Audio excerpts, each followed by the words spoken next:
The very last mini lecture for social psychology is part 3 of chapter 12, which is going to talk about sex differences and how we might explain men's and women's differences in relationships according to the evolutionary perspective. So first off, this perspective is controversial. Number one, not everyone believes in evolution. We're going to assume that evolution is a thing because it's the scientific hypothesis. The second reason that this is controversial is because it assumes that men and women are all heterosexual and that they all want children. We know that that's not true, but we're talking about behaviors that have been inherited from our ancestors. So those ancestors must have had sex, and they must have had sex with someone of another sex. So we're talking about these kind of inherited instincts from this heterosexual evolutionary genetic perspective. If you think about heterosexuality and reproduction and sort of the biology of sex and reproduction, you know that men and women have different biological traits and different parenting needs. So basically, the argument from this perspective is going to be that men and women act differently based on different biological realities and strategies for the best way to get a lot of genetics into the next generation. So the main argument is going to be that women are going to have a higher parental investment. Parental investment is the term that we have for how much effort it's going to take for you to reproduce one child. So for women, it's a high parental investment because you have to carry the fetus in your body for 10 months. You have to survive childbirth. You then have to provide breast milk for the child for 1 or 2 years, and only then can the child sort of be independent from you. So it's basically kind of a 2-year commitment for women. For men, in order to theoretically and then leave, still have a successful child. So the parental investment for men from a biological perspective is much smaller. So this predicts lots of interesting gender differences in how men and women act within relationships. First example study was done by Regan and Berscheid in 1997, and they studied what do men and women find attractive in a potential partner. So they gave their participants this list of traits that you can see here on the left side of the screen. The list was actually longer, but this is representative of the traits that the participants saw. And they asked half of the participants, choose the trait that you think is the most important for what you would want in a sexual partner. So this is just someone you're having sex with. Now, not everyone would have a partner like that, but imagine that you would. Which of these traits would be the most important for you? The other half of the participants were asked, choose the trait that you think is the most important for a life partner. Now in the study, they actually said marriage partner, but we know that not everyone necessarily has to get married to have a life partner. So just think about for yourself, if you were going to have a single partner for the rest of your life, which of these traits would you find the most important for that person? And the interesting questions become, would different traits emerge as important for a life partner compared to a purely sexual partner? And will men have different answers than women? So you can think about what you might hypothesize as any potential differences that are going to come out when we talk about sex partners versus life partners and what men say they want versus what women say they want. So here are the interesting results of this study.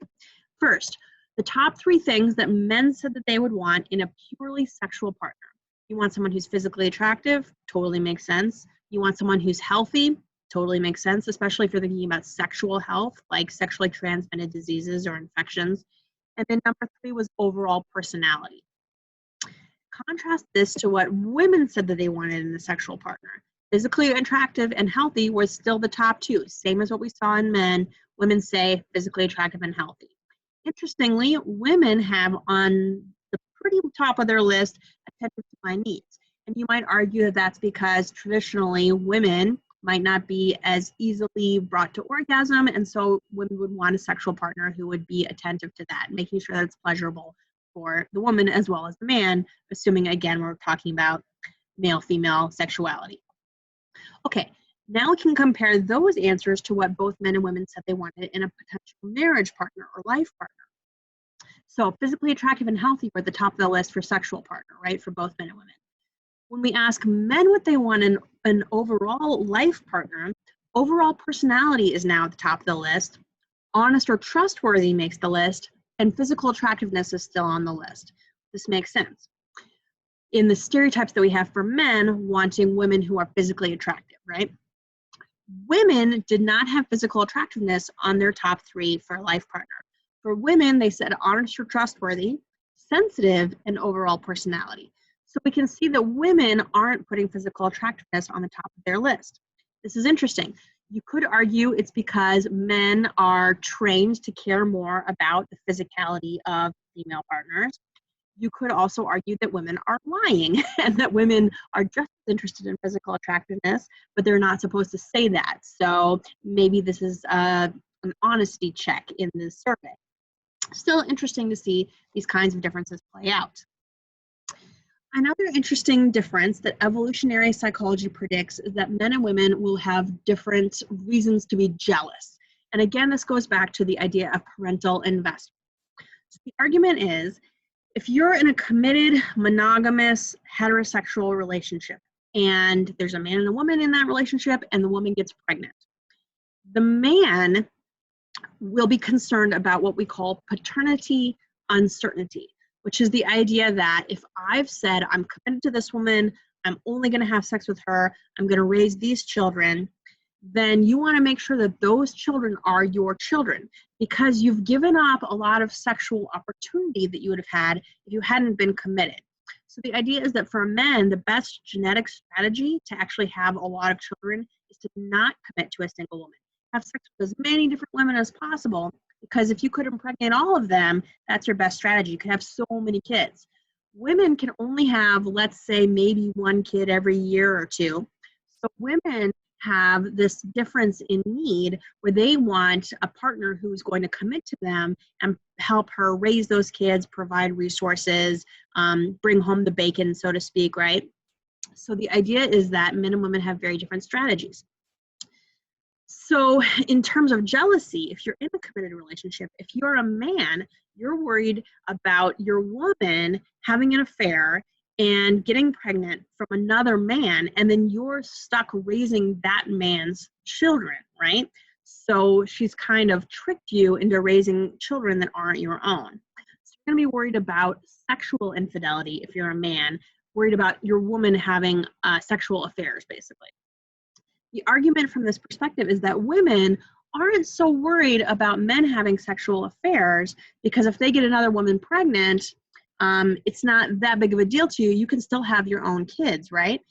But if he falls in love with someone else, now that's what worries you, because you don't want him to give his resources to that other woman, buy her gifts, pay for her apartment, because those resources are what you care about as the woman in the relationship. So a famous study testing this came from a man named David Buss, who brought participants in and asked them to rate how jealous they would be on a scale of 0 to 9 under 2 different circumstances. The first circumstance is you discover that your loving, committed life partner is regularly having a sexual affair with someone else. They're not in love, but they're regularly having sex. Scenario number 2, or B, is that you discover that your life partner has deeply fallen in love with someone else. They're not having sex with each other, but your partner is in love with this other person. So how jealous would those 2 scenarios make you, and does one make you more jealous than the other? So we can test here for gender differences in the responses. What David Buss found in this study is that when we ask people about sexual infidelity in a partner, you can see the green bar here is how men responded compared to the red bar is how women responded. So men were much more jealous over sexual infidelity in their wives or girlfriends, which is what evolutionary theory would predict, right? Evolutionary theory says, as a man, I don't want my woman to be having sex with someone else, because if she gets pregnant, I don't know whose baby it is. When it comes to emotional infidelity, women were much more jealous, because the argument is, if my husband or boyfriend falls in love with someone else because of this emotional affair, then he might be giving his resources to her, and I need those resources for myself. So the pattern that we see here is supportive of evolutionary predictions.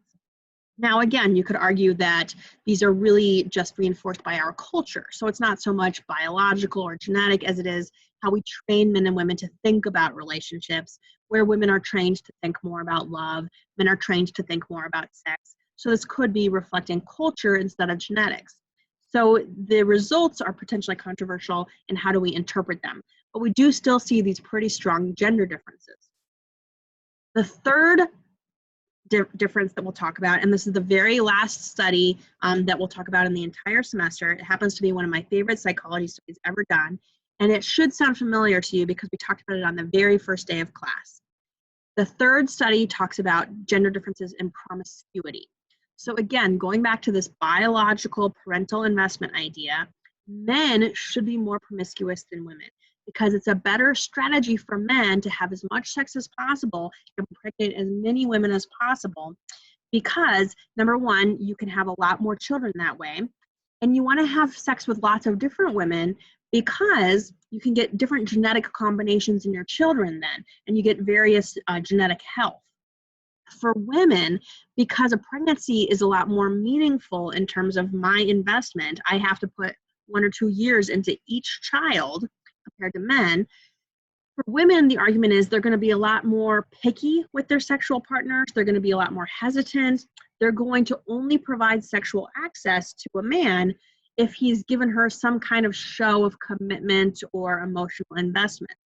The idea is men, according to this theory, are going to want to have sex as quickly as possible with as many different women as possible, whereas women are going to be a lot more hesitant. They're going to want to hold back. They want to get to know you first before they have sex. So, famous study that tested this was Clark and Hatfield in 1990. So they did this on big campuses with like 20,000 people, so you don't know everybody.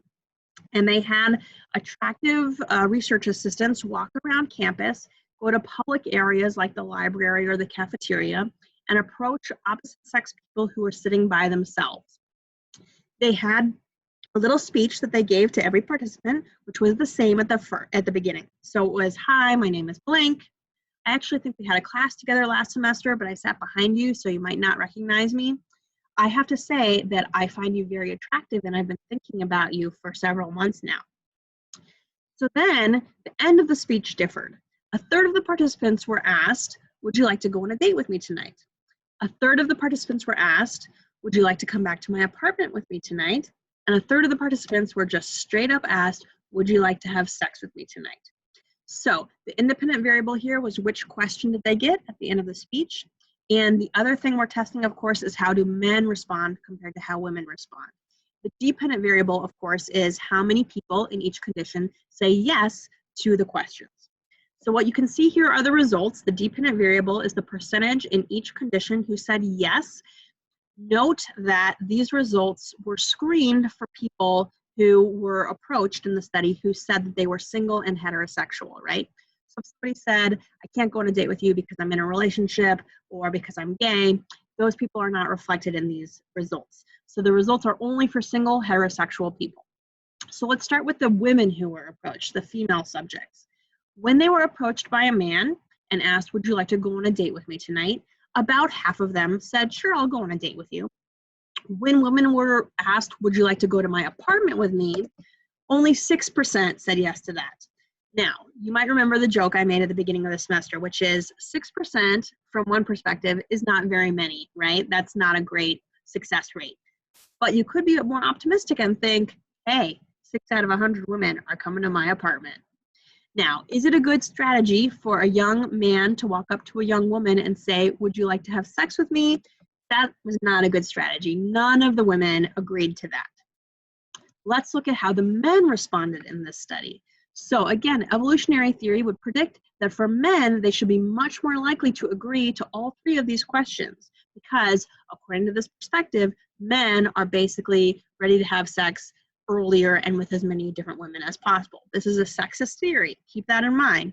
But what does the result show? So when men were approached in this study and asked by a woman, "Would you like to go on a date with me tonight?" again, about half said yes. A little bit lower actually than the women. You might argue that men aren't as accustomed to women approaching them, right? There might be some gender expectations here. What about when men were approached by a woman and asked, would you like to come to my apartment? You may remember the answer to this one. It was 69. So again, the number is just coincidence, but it's interesting that that's a higher number than the men who are willing to go on a date. And what's the number for men who were asked by a woman, would you like to have sex with me tonight? Now it's all the way up to 75%. So the gender differences here are huge. You could explain these through cultural expectations or through an evolutionary perspective. But this study has been replicated with similar results. It seems that women are a lot more hesitant and men are a lot more eager. You could even argue that this is a safety issue. Women might not want to put themselves in a dangerous situation with a man that they just met, right? So there are lots of potential explanations for this, but the gender difference does seem to continually emerge. So it's interesting that this effect occurs, and I leave it up to you to decide what exactly to do with this information. Good luck on the last quiz, and I hope you have a great summer.